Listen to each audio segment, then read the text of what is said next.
వీళ్ళది భూముల గొడవ నడుస్తుంది. భూములది, థర్మల్ ప్లాంట్లది ఈ వ్యవహారం నడుస్తున్నది. బీఆర్ఎస్ వాళ్ళేమో ఇది మొత్తం కుంభకోణం అంటున్నారు.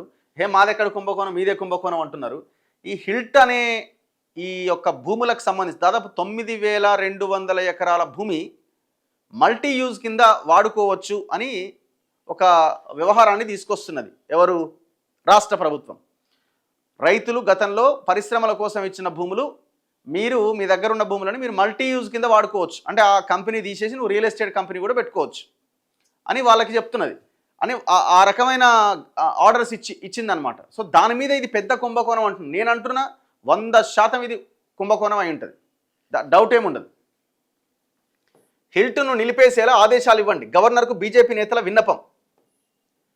బీఆర్ఎస్ పాలనలోనే ఇష్టారాజ్యంగా భూముల కన్వర్షన్, అప్పుడు బీజేపీ ఎందుకు మాట్లాడలే? మంత్రి శ్రీధరబాబు ధ్వజం.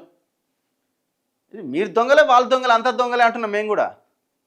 బీజేపీ ఒకటే, బీఆర్ఎస్ ఒకటే, కాంగ్రెస్ ఒకటే. ఇప్పుడు ఈ గొడవ అంతా దేనికి తెలుసా? కాంగ్రెస్ గొడవ ఆ 9,292 ఎకరాలు మల్టీ యూజ్ కిందకి మార్చేసి దాంట్లో ఇప్పుడు ఒక కంపెనీ ఉంది, నాదొక కంపెనీ ఉంది, నా కంపెనీ నడుస్తున్నది, మంచిగానే నడుస్తున్నది.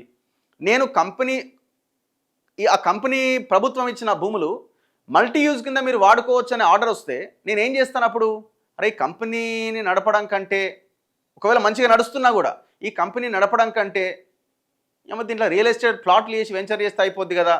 ఒకవేళ పెద్ద భూమి లేకపోతే ఒక ఎకరం ప్లేస్లో ఉంటే దీంట్లో టవర్ కట్టవచ్చు కదా అని ఆలోచన వస్తుందా రాదా?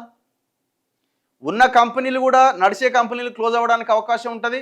రెండోది, ఒకవేళ కంపెనీ ఓడన్లో పెట్టకపోతే గవర్నమెంట్ వెనక్కి తీసుకోవాలా?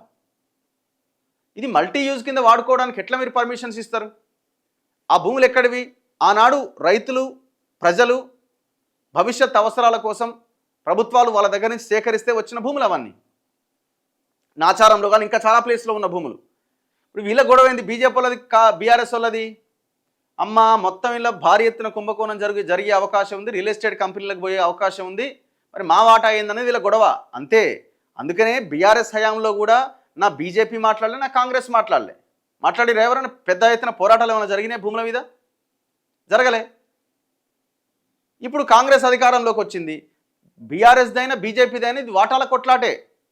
రేపొద్దున ఏ కంపెనీలకైతే ఆ భూములు పోతాయో ఆ కంపెనీలు వచ్చి బీజేపీ వాళ్ళ దగ్గర, బీఆర్ఎస్ వాళ్ళ దగ్గర ఫస్ట్ పోతారు.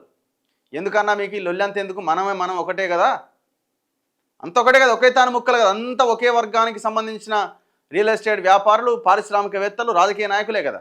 ఎన్నో ఒక దగ్గర లింక్ ఉంటుంది. ఇలా కొట్లాటంతా అదే. ఇప్పుడు శ్రీధరబాబు ఏమంటుడు? బీఆర్ఎస్ పాలనలో ఇష్టారాజ్యంగా భూముల కన్వర్షన్ జరిగింది. మరి ఆ కన్వర్షన్ జరిగిన భూములేంది? ఏం చేసి దాని మీద విచారణ ఎంతవరకు వచ్చింది? అవినీతిని ఏం బయటికి తీసినారు? ఎన్ని ఎకరాల భూమి గవర్నమెంట్ ఖాతాలో చేర్చారు? ఆన్సర్ ఉండదు.